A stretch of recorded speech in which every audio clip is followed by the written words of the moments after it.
जीवन में कभी मांसाहार नहीं किया है, ध्यान रखना। जैन रामायण कहती है कि जब हनुमान मुद्रिका लेकर अशोक वाटिका में सीता जी के पास पहुंचे तो हनुमान ने राम से कहा कि प्रभु मैया सीता पहचानेगी कैसे, वो तो मुझे भी कोई राक्षसी रूप समझेगी, कुछ निशानी दो। राम ने अंगूठी दी तो हनुमान ने कहा कि प्रभु यदि अंगूठी से नहीं पहचानी तो मैं कैसे आपका परिचय दूंगा। तो जैसे ही पहुंचे हनुमान सीता के पास जाकर के बोले मैया मैं रामदूत आया हूं। राम के दूत नहीं हो सकते तुम। बोले नहीं मैं राम का दूत हूं। कैसे है राम? बोले राम वो है जो रात्रि में भोजन नहीं किया करते, वो राम हुआ करते हैं। राम वो है जो मांसाहार नहीं किया करते। राम वो है जो किसी पशु का वध नहीं किया करते। राम वो है जो दया और करुणा हृदय में रखते हैं। सीता ने कहा, जैन रामायण कहती है कि अब तू भी प्रमाणिक है और ये अंगूठी भी प्रमाणिक है। मेरे प्रभु राम अभक्ष का भक्षण नहीं किया करते हैं। ध्यान रखें, ये राम की पहचान थी मेरे भाई। सोचना क्या ताकत मिलती है मांस से। बोलिए, ये मांसाहारी लोग जो मांस खाते हैं 10 सीढ़ी नहीं चढ़ पाते। ऐसा धोकनी सा चलता है सीना जैसे लोहार की धोकनी चलती। हे महाराज अब नहीं चढ़ा जाता, कितने ऊपर रुके हो। ध्यान रखिए, मांसाहारियों का काम है, ध्यान रखना। ये मांसाहारियों की सांस फूल जाती है, शरीर नहीं चलता है। शाकाहार की ताकत क्या है ये मुझ पुलक सागर से पूछना। 24 घंटे में एक बार खाता हूं और 20 किलोमीटर चलने की ताकत रखा करता हूं। इससे बड़ी क्या ताकत होगी? कौन कहता है कि खाने पीने से ताकत मिला करती है? मान्यवर, मांसाहार से ताकत। यदि मांसाहारियों को मैं चुनौती देता हूं, आओ मेरे साथ रहो और चलो। मांसाहारी में कितनी भी ताकत हो, बाल उखाड़ने की ताकत है। बोलो, ये शाकाहारियों की ताकत है मेरे भाई, ध्यान रखिए। ये शाकाहारी ही नहीं, शुद्ध भोजन की ताकत है कि गर्मी भी सहते हैं, बरसात भी सहते हैं, ठंड भी सहते हैं और हर हाल में आनंदित रहा करते हैं। ये ताकत मांसाहारियों को नहीं मिला करती है। एक बात बताओ, जब भी ताकत की बात आती है तो लॉइन पावर बोला जाता है या हॉर्स पावर बोला जाता है? बोलो, शेर की ताकत नहीं बोले, किसकी ताकत? हॉर्स। हॉर्स माने घोड़ा। शाकाहारी है या मांसाहारी है? बताओ मेरे भाई। घोड़ा शाकाहारी है और जब भी ताकत चाहिए किसी बच्चे को तो हॉर्स पावर प्राप्त करना चाहता है। घोड़े जैसी ताकत चाहिए मुझे, शेर जैसी नहीं चाहिए, कुत्ते जैसी नहीं चाहिए, घोड़े जैसी। घोड़ा कैसा है? शाकाहारी। हाथी कितना विशाल का है, शाकाहारी है या मांसाहारी? शाकाहारी मेरे भाई। हाथी पर जब भी शेर अटैक करता है ना तो कितना भी बड़ा बहादुर और राजा क्यों ना हो, हाथी के सामने से मुकाबला नहीं कर सकता। जब भी वार करता है तो पीछे से वार किया करता है। और ये शाकाहारी होते हैं जो सामने से मुकाबला करने को तैयार रहा। ये शाकाहार की ताकत है, ध्यान रख। मांसाहारी नहीं कर सकते। मांसाहारी के अंदर छल होता है, कपट होता है, वह शिकार छल से करते हैं। बिल्ली दबे पांव बैठती है, चूहा देखती है तो धीरे धीरे पांव उठाती है, ये छल है उसके अंदर। ये मांसाहार ने दिया है। मान्यवर, ताकत तो शाकाहार में है। अब बताओ, सुबह सुबह आप रामदेव बाबा का योगा करते हैं, एक्सरसाइज करते हैं, उसके बाद कहते हैं असली ताकत चाहिए, रात को चने भिगो दो, जब रात भर में भीग जाएंगे और सुबह उन कच्चे चनों को यदि खाली पेट खाओ तो हॉर्स पावर प्राप्त हुआ करती है। ध्यान रखिए, घोड़ा क्या खाता है? चना। ध्यान रखना, चने से बड़ी कोई ताकत नहीं। बारामती वालों, चना चोर खा लो आज ही। ध्यान रखना, लाई मजेदार चना चोर गरम। ध्यान रखिए, ये शाकाहार है। एक बात ध्यान रखना, ये मांसाहारी लोग मांसाहारी पशु का मांस नहीं खाते, ये शाकाहारियों का खाते हैं। ध्यान रखना, शेर का नहीं खाएंगे, कुत्ते का नहीं खाएंगे, बिल्ली का नहीं खाएंगे। ये मांसाहारी प्राणी है, ये जब भी खाएंगे कोई बकरे का खाएगा, कोई गाय का खाएगा। ध्यान रखिए, कोई मछलियां, ये सब क्या शाकाहारी लोग हैं। ध्यान रखिए, सोचना है। हमारे आचरण बिगड़ते हैं, हमारा व्यवहार बिगड़ता है, हम उनके संस्कार भी खा जाते हैं। एक घटना है, समय हो रहा है आपका। मुझसे लोगों ने कहा महाराज 10 के बाद बस कर दिया करो, हमें दुकानें खोलना पड़ती। कल सेठ बता रहे थे, शांति सेठ, कि तुम तो 20-20 मिनट ज्यादा ले लेते हो, इसको थोड़ा कम करो, कम करो। मैंने कहा ठीक है, कम करने का प्रयास करूंगा। विचार करिए, एक आदमी रोज मांस खाता था, रोज मुर्गे मारता था। उसके 3 बच्चे थे। पहला बच्चा 3 साल का, दूसरा बच्चा 2 साल का, तीसरा बच्चा 6 महीने का। जब उन बच्चों ने देखा कि मेरा बाप रोज मुर्गा मारता है, एक दिन बाप कहीं चला गया तो वो सोचा कि अब छोटे बच्चे वो क्या जाने, वो समझे कि कोई खेल होगा, कोई गेम होगा। मेरा बाप रोज काटता है, मुर्गा चीखता है, बाप हंसता है, अट्ठास करता है बाप, उसकी एक एक चीख पर आनंद मनाता है मेरा बाप। तो वो समझा यदि हंस रहा है तो कोई खेल होगा। एक दिन वो बाहर चला गया, मुर्गा घर में आया नहीं। बड़े 3 साल के बच्चे ने सोचा कि यार आज तो पापा का खेल खेलते हैं।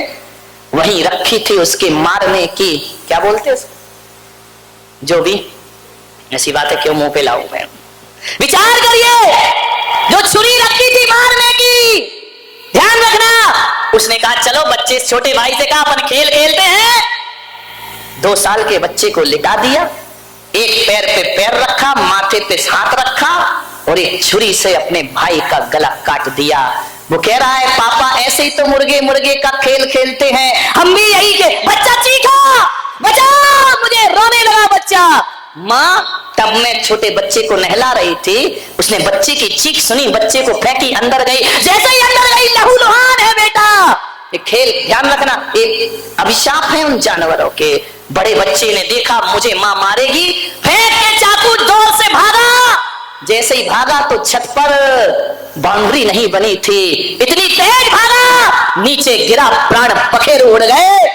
जो बच्चा कटा था उसके प्राण निकल गए। माँ देख करके बेहोश हो गई, ये क्या हुआ, मेरे दोनों बच्चे खत्म हो गए।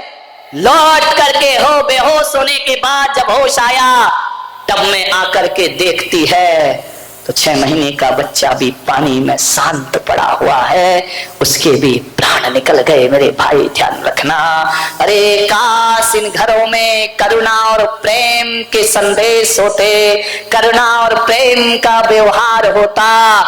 अरे आज उसको बहुत रोना आया, उसने कहा मैं 3 बच्चों के लिए रो रहा हूं।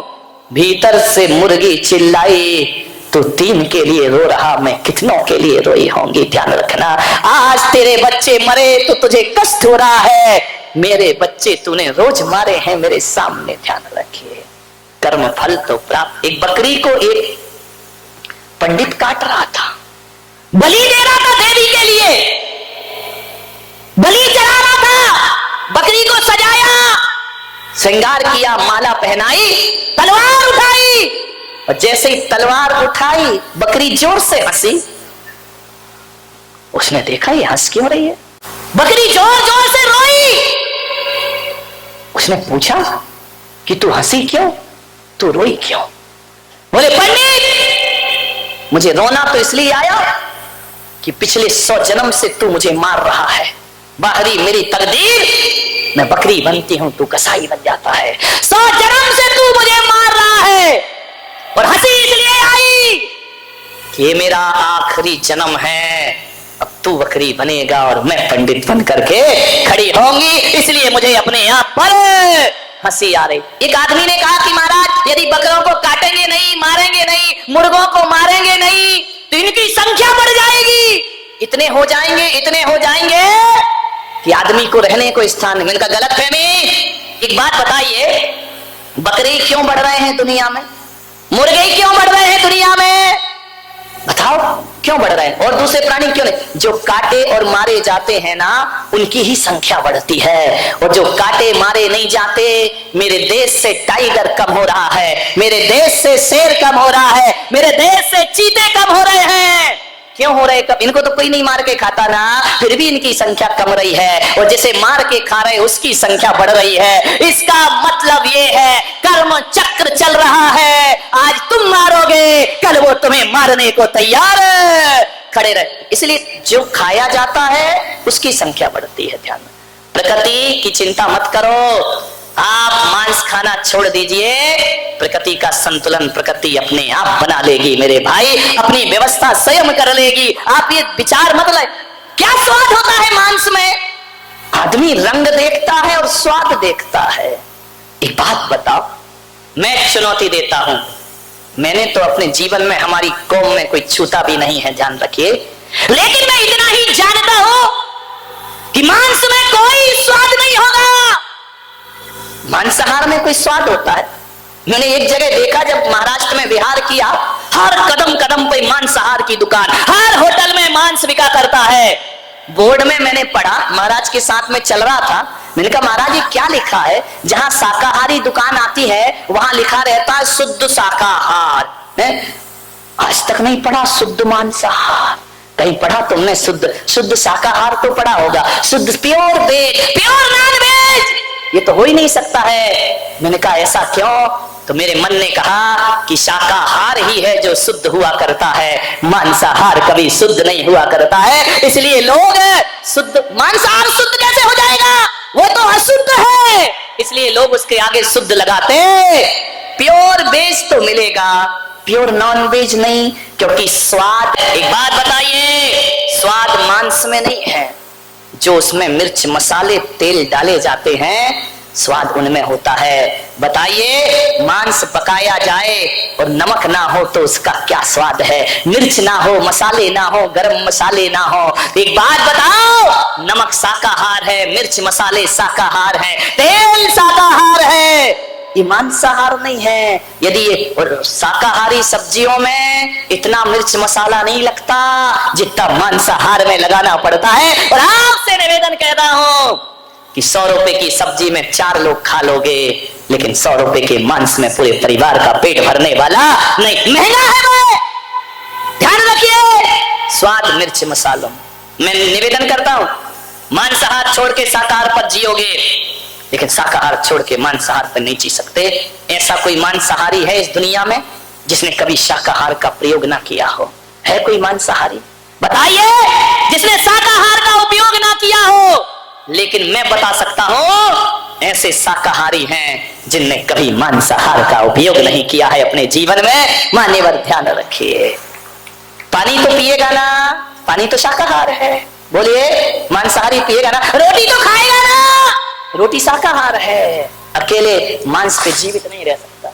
एक को चक्कर आ गया सुन के, तुमको कुछ नहीं हो रहा है, विचार के लुढ़क गए वो तो कि सही कह रहे हो महाराज, सुन के बेहोश हो गए यार। मान्य सोचना है आपको, ना मांस में ताकत है ना मांस में स्वाद है। फिर क्यों? मांस में बहुत चीजें हैं, कैंसर है, मांस में हार्ट अटैक है, मांस में शुगर की बीमारी है, मांस में ब्रेन हेमरेज है। आप ये लेकर के आते हैं। आप एक बात बताओ, जब आप बीमार पड़ते हो तो डॉक्टर क्या बोलता है? जब पाचन शक्ति बिगड़ जाती है क्या बोलते कि अंडे खाना, मांस खाना? क्या बोलता है? दलिया खाना, खिचड़ी खाना। अरे अच्छे अच्छे मांसाहारी भी बीमारी में हमारे शाकाहार की शरण में आ जाया करते हैं, क्योंकि स्वाद तो शाकाहार, ताकत, एनर्जी, विटामिन सब शाकाहार में हुआ करते हैं। मान्यवर 10:05 समाप्त करता हूं, कोई बात नहीं। एक ही निवेदन है, एक संकल्प यहां से करो। महिलाओं से निवेदन करता हूं, आप बच्चे का टिफिन लगाते हैं, स्कूल भेजते हैं, और एक दिन आपका बच्चा मांसाहारी हो जाता है। आप हमारे पास आते हैं, महाराज बच्चा गलत चीज खाने लगा। मैंने कहा तुमने दिया होगा। बोले हमने तो अच्छा ही दिया है, हमारी तो जैन रसोई है, हमारे यहाँ तो आलू भी नहीं आता है, फिर ये बच्चा ऐसा कैसे निकल गया? महिलाओं से मेरा निवेदन है, जब बच्चे का आप टिफिन रखो तो ये ध्यान रखना, बच्चे का टिफिन देने से तुम्हारी जिम्मेदारी पूरी नहीं होती है, तुम्हें तो स्कूल का भी ध्यान रखना है। बच्चा अपना टिफिन किन के साथ बैठ करके खाता है? ऐसा तो नहीं कि तुमने तो शाकाहारी पराठे रखे हैं और बच्चे का दोस्त कोई मांसाहारी हो तो इसका टिफिन वो खा रहा और उसका टिफिन वो खा रहा है, और धीरे धीरे तुम्हारा बच्चा मांसाहारी हो जाया करता है। निगरानी रखिए।